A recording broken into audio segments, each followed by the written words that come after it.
So you said technically challenged. Can I say time challenged as well? You had 11 on your calendar?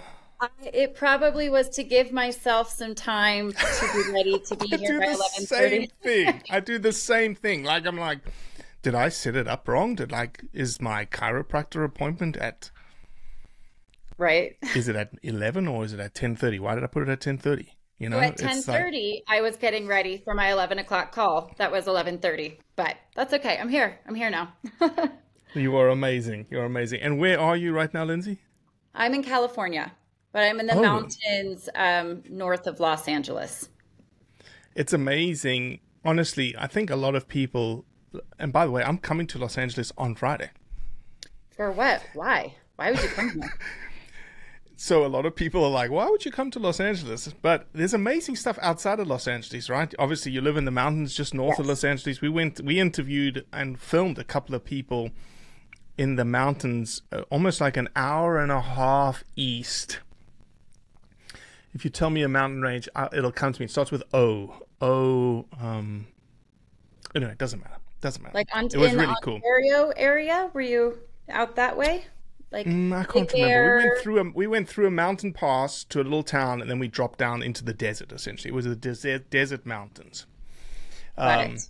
anyway, we filmed a pro skater out there, Jeff Rowley, who's a huge hunter.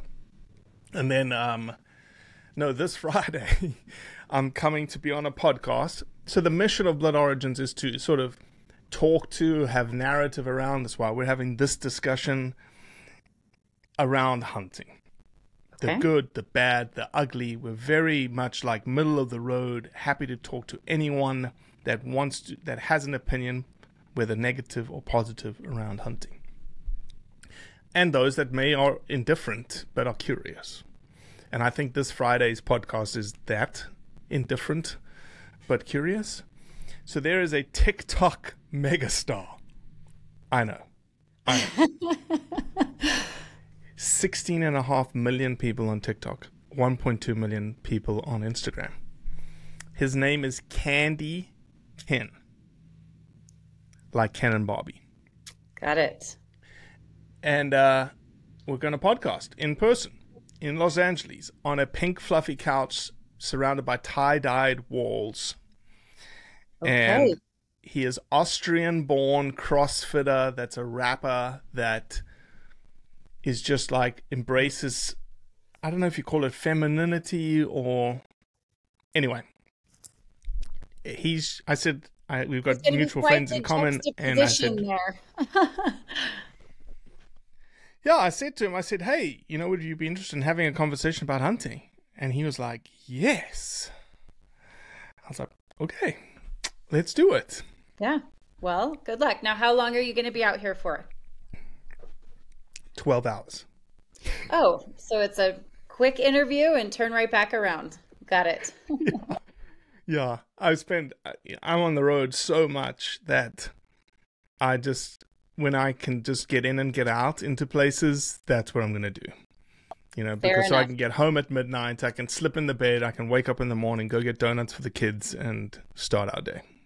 Well, I, funny enough, spent about 12 hours in Chicago last weekend. I'd never been there Oh my before, gosh. but I was at the airport. Just I for was at funds, the or you were on a...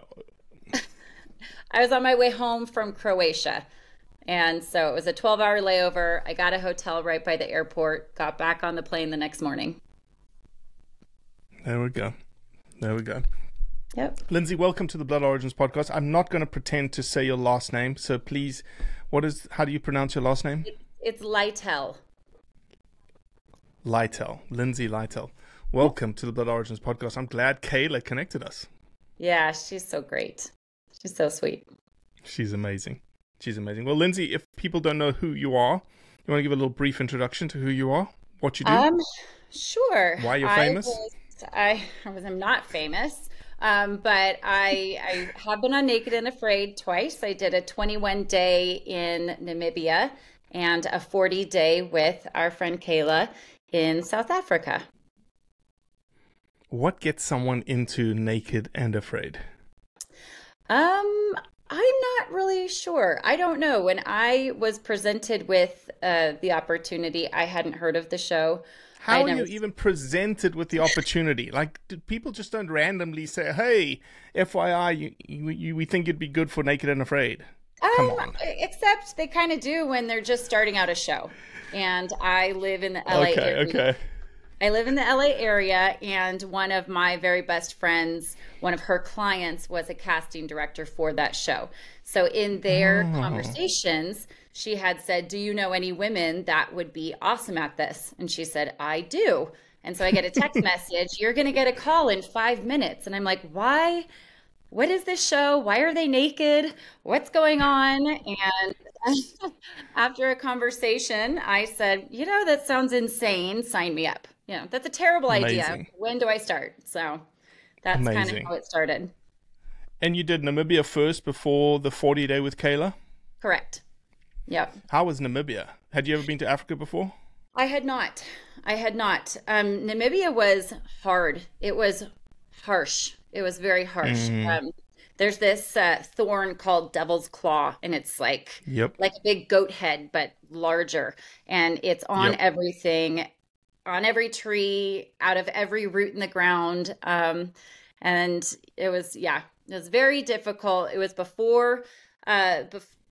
right after the rainy season, so there was still rain, but before anything could grow, and there just was nothing. We didn't eat for 14 days, and even that was just a little water snake I found between two people. And then day 18, we had a rather large kill and a good meal, but you lose 15 pounds in 21 days, it means you're really not eating anything.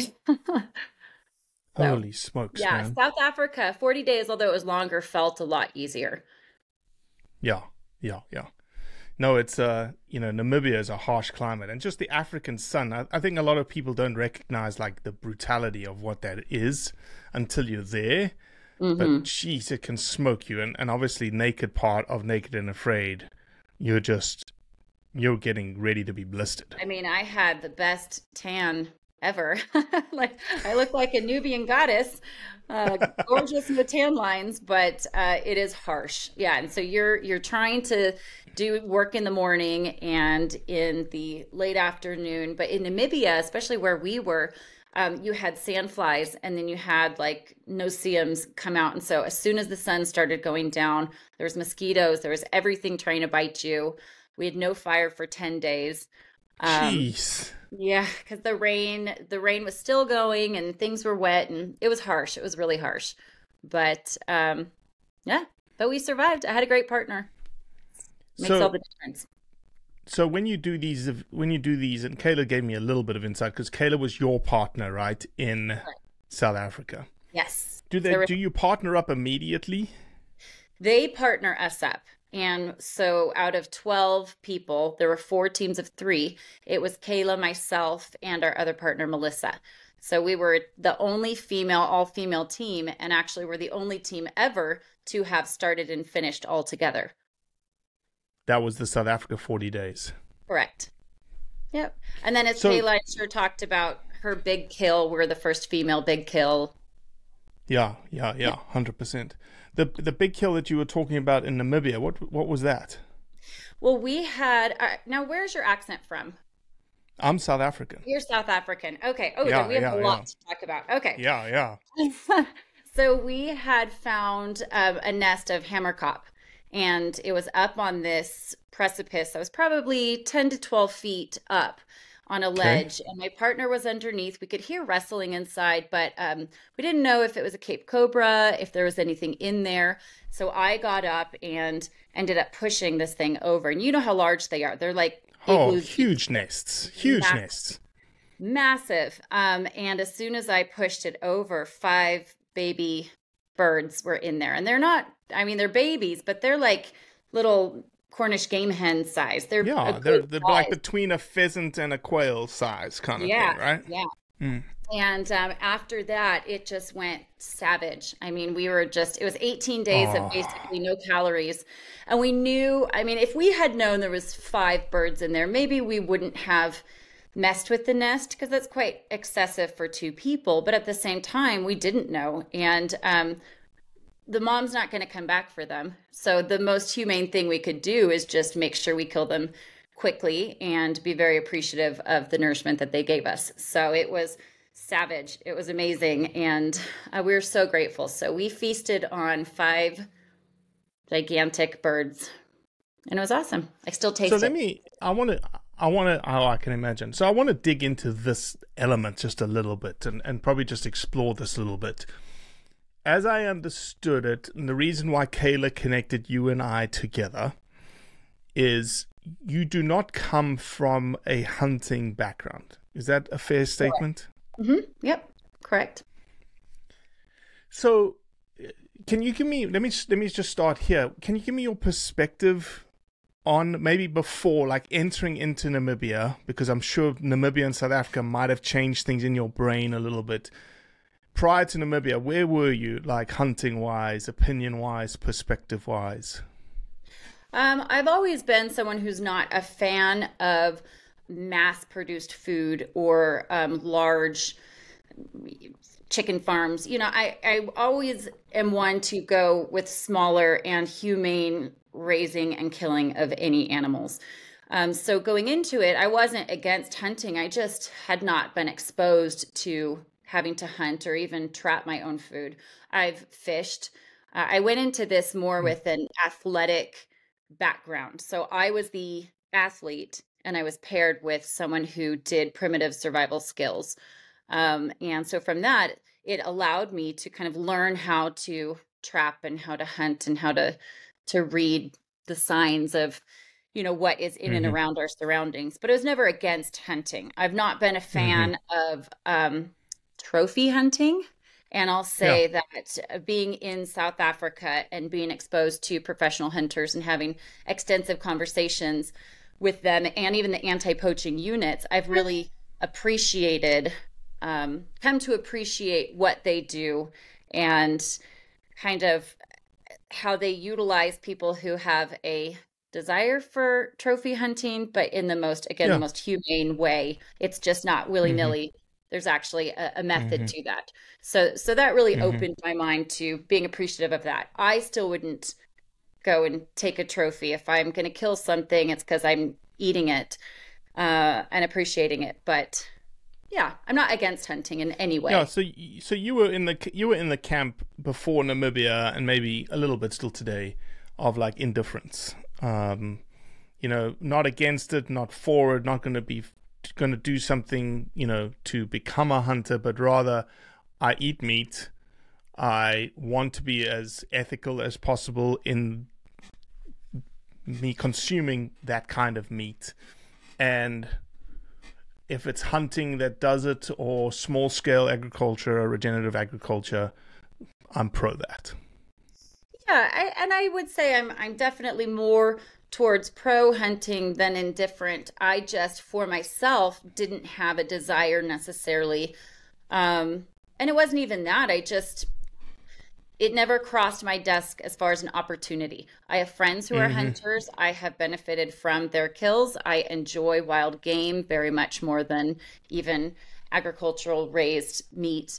But it just wasn't my lane. And you have your lane and I have my lane, but I wasn't. You know what I mean? Like just happy to benefit from it. But I never thought that I would be on that end of hunting. Do you think you swung more towards pro hunting because of what you had to do or the environments that you were in Namibia and South Africa, having to sort of survive, and hunting was a part of that survival exercise? Absolutely. There was I want to say maybe 4 years between my first experience and my 40-day. And in that time, I definitely knew if I was going to go back, then I wanted to have any types of skills that I could. Now, Kaila is an amazing bow hunter. She's been doing it forever because that's her family. Again, I grew up in South Orange County in California. I've lived all over, but that's not really a thing unless we have mountains everywhere. But unless you're raised in that environment, it's kind of hard to branch into that. So it was really from her and my other partner that I got interested in even having a bow. And my husband and I, we have a bow, and we will go out periodically and shoot targets, and just a desire to round myself out with something else interesting. I'm always up to learn a new skill. And Kaila really was very patient with teaching me the proper techniques. And yes, I think it's definitely opened my eyes. And if I had the opportunity to go hunt, I would. We just bought a property in South Carolina, 5 acres, and there's a lot of turkey hunting there. So as a resident, you can have 2 turkeys each. So that's something we've already talked about once we move full time to get into that. And so you're going to move to South Carolina full time? Yes. Yep. Full time. Amazing. Yeah. Yeah. No, you're going to... Turkey hunting is addictive. They call turkey hunting... There's a famous film that was created called The Disease. And it's not a disease like in a bad connotation kind of scenario, but it's just this thing that it's almost like you can't get rid of it. Like this desire to go out in the woods and chase these birds because of the way that they interact with you. And they've got a peanut size for a brain, and they will outwit you every day. And it becomes addictive. Like it really becomes like this thing that you just can't get rid of, which is why they call it the disease. It's interesting you talk about trophy hunting. It's one of the things that I think is like a huge misnomer, unfortunately, in the hunting space. And the reason I say that is that, when someone says, "Oh, I hate trophy hunting. I dislike trophy hunting," I almost have to, maybe I can ask you the question, like, why does someone say I hate trophy hunting or I dislike trophy hunting? Why do you dislike trophy hunting? Well, I don't understand the draw unless it's something that you are going to eat. And a lot of these Europeans who come over to Africa are not interested in eating them. It's just to be able to mount them on the wall. I don't understand the taking of such a magnificent animal for that reason. Only want to so kill it's the fun sports side of things. Yeah. Yes. And that's something that I can't get behind in that realm of understanding someone's desire, but I can appreciate what that desire does to help the local community. And that's something I really learned 100%. from my time out there. Yeah, you actually just answered the way that I would then sort of take the next step, which is we can't change the motivation of an individual for why they want to hunt. A lot of people hunt, just like you say, they hunt because they want to consume something, they want to eat something. Unfortunately, and I think I'd love to do a thought experiment, because it's the only kind of experiment you could do, because you can't bring the meat home. You can't bring any of the meat from Africa back to the States. It's illegal. Like you can't, USDA wouldn't allow it. I wonder if it was legal, how that would change things in 2 ways. Number one, motivation that we're just talking about. But then how would it affect the conservation model that Africa has? Because trophy hunting from the conservation model side of the coin, which is what you were talking to, like the benefits and the consequences and whatnot, is the reason why there is wildlife in Africa. Because instead of someone coming to Africa and taking a female or taking a young male, or sort of indifferent to gender or age, which is often the case when you're a meat hunter, you're indifferent, right? You're just going out there to, like, I want a plump female, I'm going to take a plump female. What these guys are going to Africa for is the most maturest male of that species, which often has the largest headgear, has the largest thing that you can put on the wall. But because of that fact, because of the fact that they're taking that oldest, maturest male, the population, here's the paradox, right? The population flourishes. People are like, well, how is that possible? How can you kill something and the population flourishes? Well, it's because you're protecting the rest of the population that is essentially the reproductive engine of wildlife. You're just taking those old curmudgeonly, cranky old bastards out of the population that aren't doing anything anymore for the population. They've done their job. They've moved on. Or sickly, sickly and getting ready to die naturally anyhow. Right, exactly. They're on their last legs. They're on the last couple of years of life, and what better way to bring value to that animal than to have someone in. Again, let's set aside the motivation for a second. Have someone come in and pay $10,000 for that animal, and that $10,000 goes to protecting, like the paying for the anti-poaching units that are now protecting all the animals. Right. And the European or the American or whatnot gets to put a head on the wall at the end of the day. It's a conundrum. Right. Well, and even the local human population benefiting from the meat that would otherwise go to waste. So it's hard sometimes because that's not the way that us as Americans generally live. So you never want to put your spin on how I was raised is the right way to be raised and how you were raised is wrong or anything like that. I think it's so important to understand cultural differences. But seeing the benefits of that. Yes, I'll never understand the desire to put that on the wall, but at the same time, I can appreciate the beauty of seeing that on somebody's wall as well. Mm-hmm. It's just the physical act of doing that is hard for me, but I understand the necessity as well.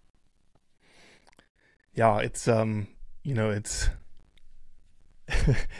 it's interesting. I heard someone out of Pakistan say this, and it's very true for Africa too, is that the locals give you the thing that they don't actually need and they don't want and they don't desire, which is the skull and the horns.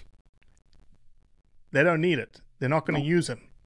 They're going to throw them away. So you take them, American, you take them, European, you go put them on their walls. We'll keep the skin, we'll keep the meat. Yeah.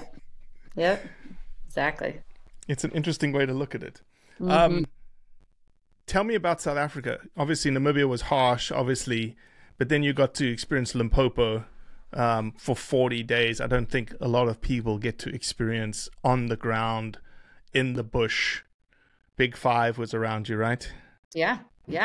The second day that we were there, we had built up a boma around ourselves, and we had these little fire bombs that we had just to be able to put into the fire to really burst it up quickly and scare anything away. But there was lion cheffing around our boma on day 2 and I think day 4, and then they moved out.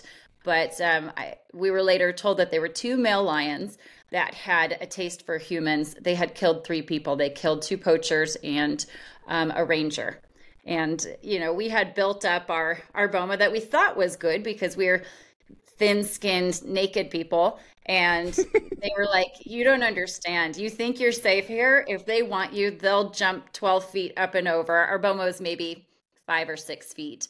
They'll jump in, take one of you and jump back out. So, it's when you're out there, you don't really think about it. I was never scared, never, but you just don't really, I think about the repercussions of what actually could happen. There's nobody around you. Yes, there's hunters making sure you're not going to be ambushed if you're out on a walkabout. But at the same time, at night, there's no cameras.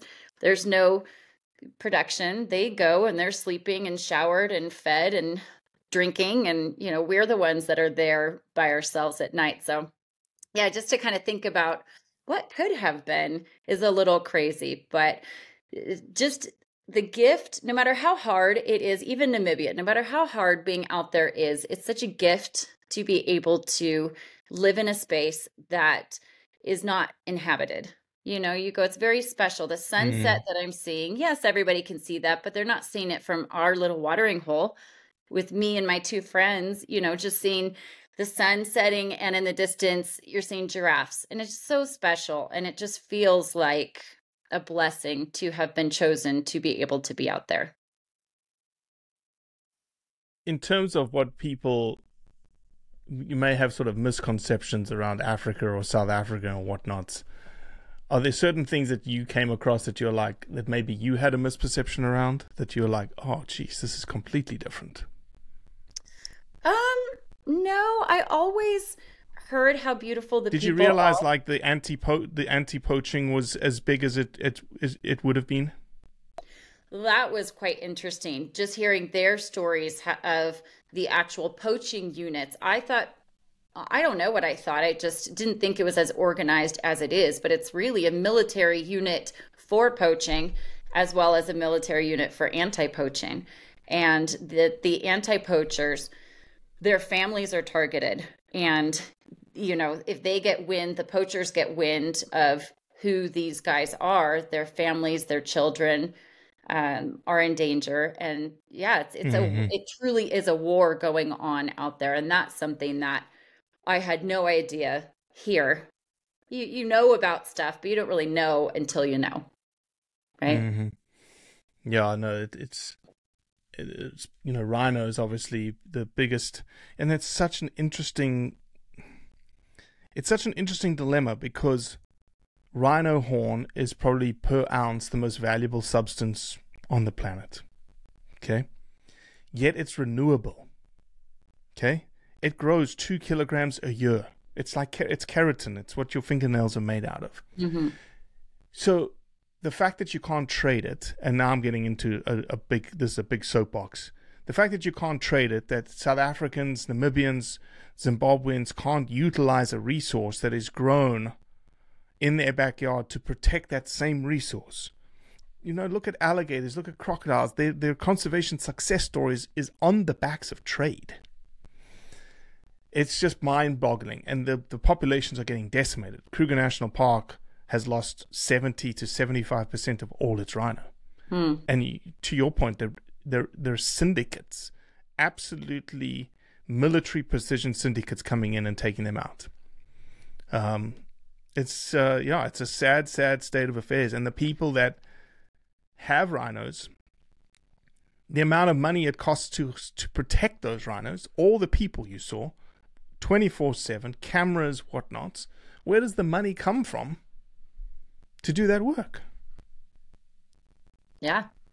Well, and they're all privatized units. I just recently learned that there is not government anti-poaching units. They're hired out. No, Botswana, you're not allowed to have any. Botswana, the Defense Force, the BDF, are the only people that do anti-poaching in Botswana. But everywhere else is, if you want, there is no government help. You need to privately support yourselves, and for the most part, private funding comes from the fact that is a lot of times comes from hunting, because the most people that have rhinos, probably the reason why your property in South Africa had rhinos, is because they hunted the property to be able to afford the anti-poaching units. Right. Yeah. My business partner is Rhodesian from previous Zimbabwe. And yeah, we've had many conversations about this. He was in the SAS in Rhodesia and then lived in South Africa for many years. And it's fascinating. That's the stuff that we don't understand. Again, as Americans, we have national parks. We pay our tax dollars to protect those, and the government enforces that. Why is that same thing not happening in other countries in Africa outside of Botswana? Well, no, let me get this wrong. Let me correct myself. On public ground, on national parks like Kruger National Park in South Africa, they certainly have ranges paid for by SANParks, South African National Parks. Now, whether or not SANParks is government funded or privately non-profit funded or any other source of ecotourism monies, it's almost like a mixed bag. There's very little government funding, I would think, that supports SANParks at this stage. It's all philanthropically driven, ecotourism dollars driven. Mm-hmm. Yeah, it's crazy. I mean, that's such a huge thing, ecotourism, because everyone wants to go and see the safaris, and you would think that the governments would do anything they can to preserve tourism, which then is preserving the animals for the tourists to come and view. No animals, no tourists. Yep. No animals, no tourists. And it's a conundrum, right? It's when someone, like, for instance, I think it was like in 2013, huge controversy happened. There was a black rhino in Namibia that had already gored a young male and had killed 2 females, as I understand it. And they're like, we want to sell this rhino. We want to hunt it. Somebody come offer. And there was going to be a bidding war in America that they thought would take the price of that rhino to like $750,000. Wow. To hunt it. But because HSUS got a wind of this and started sort of publicly saying things like, whoever buys this hunt, we're going to come after you, we're going to come after your family and whatnot, scared a lot of people off. And there was one guy who said, no, screw it. And he paid $350,000 for this black rhino hunt. And CNN went and followed him there. And it's like, well, where else do you think the money's going to come from to pay for this rhino protection? You know, that's one hunter paying $350,000. In Namibia specifically, there was a study that showed that you needed not the 350,000 kind, but the normal variety hunter. You needed 77 ecotourists to cover the cost. The same amount of money brought into Namibia by one hunter, you need 77 tourists to do that, to bring in that amount of money. Wow. It's not the panacea. Hunting is not the panacea for all wildlife conservation, but there's certainly benefits, right? Mm-hmm. And to your point, Lindsey, earlier, is that the motivation is a difficult one for people to get around. And that's what we, essentially why we built what I built at Blood Origins, which is how can I communicate the benefits, the impacts, the consequences to wildlife, to people, to communities all around the world constantly, so that people can they now have an additional outlet of information beyond the great white hunter standing behind a magnificent animal, and they're like, well, that's all they wanted was a picture with themselves and holding their gun in front of a dead animal. Right. Yeah. Well, and even if you think about elephant culling, again, a Westerner, it's really hard for us to understand why that needs to happen. But again, for the benefit of the ecosystem, it's a very important part of preserving other animals and plant life. And, it's hard, but it goes back to, we don't understand it because it's not what we were raised with, but it doesn't make it wrong, right? It's a different culture. It's a different society. So how dare us, as I say, Westerners, Americans, I would throw Canadians, probably the Brits into that as well, but you just go, people who that's not their upbringing. How dare we stand on our soapbox and say that that's wrong? Mm-hmm. No, you're absolutely right. I'm so glad I'm so glad you got to experience South Africa. A lot of people just don't get to experience it, right? It's easy for me to talk about, but it's so different if you've gone. And we get so many people saying, now I understand what you've been saying. Right. Well, and I feel like it never leaves you. Like, I truly do feel like I have a part of Africa in me, and a part of me, they're still in Africa. And it's just something that will always be ingrained in my ethos going forward.